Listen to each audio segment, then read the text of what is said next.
everybody's vaccinated. I know. Good. Oh yeah, we all vaccinated. Yeah. Good evening. Welcome to Free to Heal. COVID free zone up in here.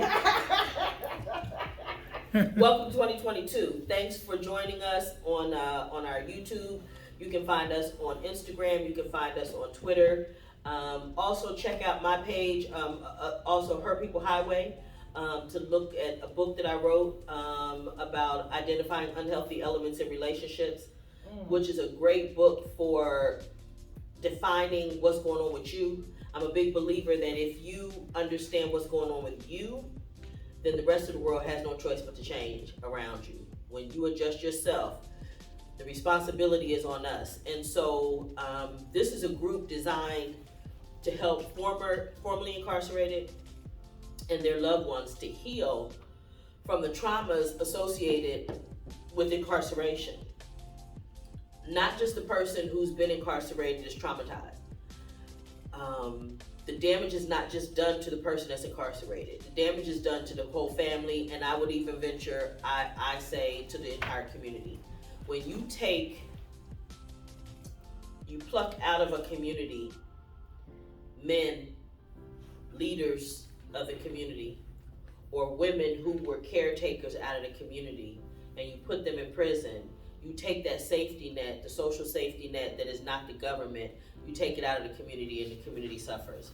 And so we're just very fortunate because I have some folks who have been incarcerated as well as folks who are loved ones of people who are incarcerated and victims. And we are blessed to be able to have these conversations weekly. So I thank you for joining us. We're going to do a check-in and give everybody an opportunity just to one word to say how you doing and what's on your mind. That we're going to start with you. I would check in and say I'm blessed this year. I have every one of my family members on this side. All right. Hallelujah. Everybody's on this side, so we're all free. Hallelujah. Good. Hallelujah. Check in. Uh-oh. How you doing? One word. Just one word from you. You only get one word. What you doing here? That's not a word. What you doing here? I've been suffering with him for years. What's the word? Look, I'm holding. Fine. Fine. Good. Check in. Anything you want to say? This year I feel blessed. I feel just blessed. That's all I can say. I just feel blessed. Awesome. I'm determined. Determined. Good. Good. I like you being determined because I feel like that's going to produce some stuff. It is. And for me, I think I'm with you, Di. I just feel blessed. I'm blessed Yeah. because let me tell you something. It's been a lot. It doesn't mean, and just because we're blessed doesn't mean that we won't have challenges. Nope.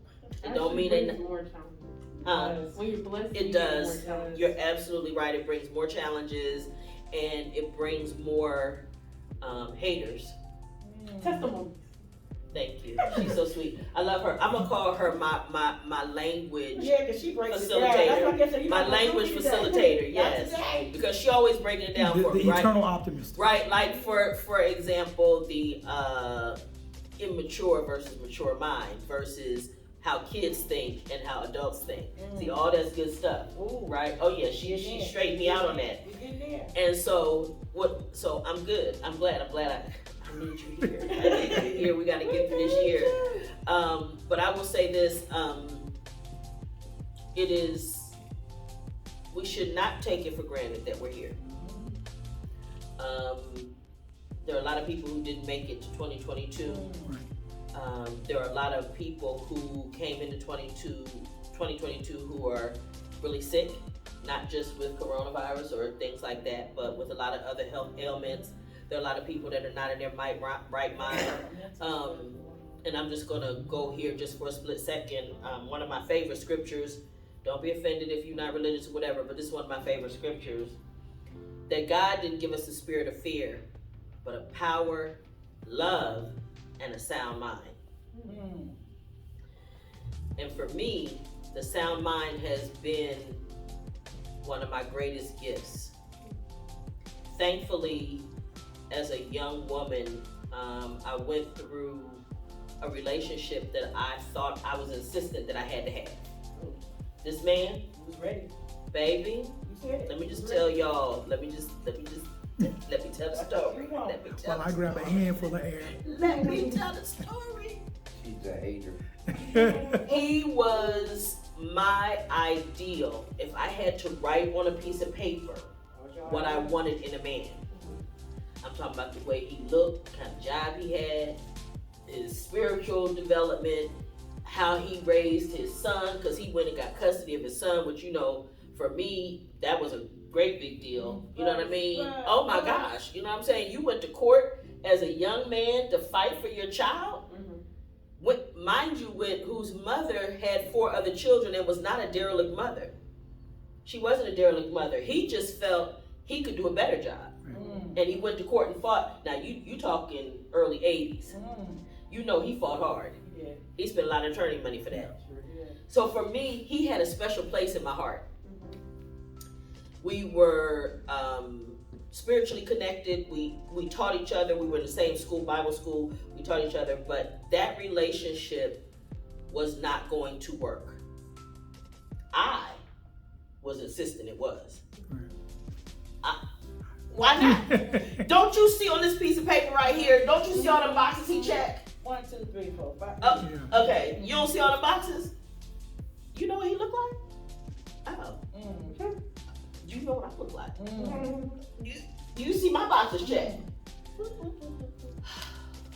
Well, tragically for me, I was this close to insanity. I was in so much pain because I stayed in a relationship too long. When you stay too long, the little pain becomes bigger pain, becomes bigger pain, becomes bigger pain. And the consequences and the repercussions become greater. Right. So because I overstayed my welcome or unwelcome, the pain got greater. To the point where there was a day that I literally thought, I'm just gonna check out. I can't do this hurt anymore. I can't do it. That's deep. So insanity to me and checking into a mental institution looked better to me than the pain that I was in. And thankfully, I had a child who just happened at that moment to walk into the room and say, Mommy, I love you. And it snapped me back. Right. So from that day, in my 20s, realizing that I was this close to the brink of insanity, I have always valued my sound mind. And I also attach it to peace of mind. And so they go together, because when you have a sound mind and you have love and all, and you got power, it's peaceful. Because the little people that come along the way, They're just the little people. they just the little people. They're insignificant. They're irrelevant. So whatever you saying don't matter. So I'm grateful in today's time to have a sound mind. And that was a gift, again, that I got as a very young woman, to recognize the power of that. And when we look at homelessness and all kinds of stuff, there's so many, we were talking just earlier before we came on camera, right? About what's going on in schools and in education and what's not happening in homes. Well, we really don't have homes anymore. Right, the family. We just know, we don't have that. We just have a place to stay. Yeah, place we put our stuff. No, because that's not your stuff. Because every time you get mad, you your stuff. So, you just have a place to stay. You tell the truth. Yeah. That's not your stuff. You know what I call my place? Single cell. No. Why? Yeah, I do. Wow. Why would you call it the single cell? Because he don't have to share it with nobody. Oh, you got the top off. Huh? You got the bottom bunk or the top off. You want one. That's all you. That's all. That's what he's saying. He don't have to share that cell with nobody. But it is. I do not I can provide. shut the door. It is not a cell. I just want you to know. I just want to disagree. I go on the record. You No, call it what you call it. no. I'm telling You you. know what? When I go in there, and I spent a lot of time in that room watching that TV. Mm-hmm. Same thing when I was in the joint. When I wasn't working, I was watching that TV. And and when I say single cell, I ain't got a prick up on top. I gotta listen to. So you highfalutin, huh? You high Yeah. class. So in other words, he a high class prisoner now. Look, he been out the pen for more than 6 years, what, 5 or 6 years? 5. Okay, and now he highfalutin. He got yes, Whatever. whatever. On a C921 up now. That's what I got. C2. But this is the thing. So one of the things that I wanted us to have a discussion about, and this was something that I thought about earlier, and I need for people to kind of have this conversation with me and think about it. When we're in a new year, and I would like to know from you, when you were in prison, and you know they do the Christmas holidays, you know they try to do stuff like that, and you know at least they gonna give you, like on Thanksgiving they gonna give you turkey and dressing, right? You know that's what you get Maybe. for right. It ain't gonna be true turkey. No, it's turkey-ish. It's some form of Yeah. something that might have been a turkey at one time. Don't say that. But Don't say that. but We don't know what it is. and the mystery meat turkey, and I'm sure that with New Year's Eve and things, what was that like? And then I want to know, what was it like when your spouse is gone and the new year comes in, and what does that do not just to you but to your children when your spouse is gone on that particular time? But I want to start with him and ask him, like, what was the feeling? What was the thought process? Because I know that as humans, whenever a new year comes, we start looking and reflecting on what the last year was, where we going. What happens when you're incarcerated? What's the difference in the mentality? Nothing. Time just is. There's no luck on it. It's Monday is the same as Friday, and you know, it's just you're gonna be there. So time holidays doesn't. I mean, if you got a wife or something and you're gonna have visits and all that, you know, Then maybe. yeah, then you might have something to look forward to. But like me, I didn't give a shit from Christmas or New Year's or, you know, the only thing I thought about New Year's, we're gonna have a riot on the yard, you know, or something like that. Time just goes. It just, you know, there's no beginning and no end. So then the question would be, so then the follow-up to that would be, what's the difference now? Is there a difference now? Have you been able to move beyond that now? That Not thought really. process? No. So it's still pretty much the same. But see, you did so long. I'd be curious to talk to somebody to have a, you know, You gotta remember, I started at 11. right, yeah, And yeah. from 11 to I got out, 60 something. yeah, and I had only been out 5 years during my life. Yeah. So that's why I say I would like to talk to somebody, wonder what the difference is once you've been out for a while. Well, I mean, I never did time, but one of my friends, I recently became friends with someone who was incarcerated for like 7 years. And they went in at probably like 17, 18, they out like 22. And basically, he said like this year, like, felt great. It was his first New Year's out, his first Thanksgiving out, his first birthday, official, legal, you know, so he went in underage. Yeah. So it was really different. At first, he said that it was kind of like that Meek Mill song. He in here facing another calendar. Yeah. But this calendar, he actually got plans. Like, he got stuff to write on his calendar. You know, he got things to check off. To look forward to. Yeah. Okay, that's interesting. Yeah, because I would again, like you, I've never done time like that. Right. So the question becomes, you know, how do you look at it different, huh? Store date. The date your number comes up to go to the store. Oh. That's what you look forward to. Okay.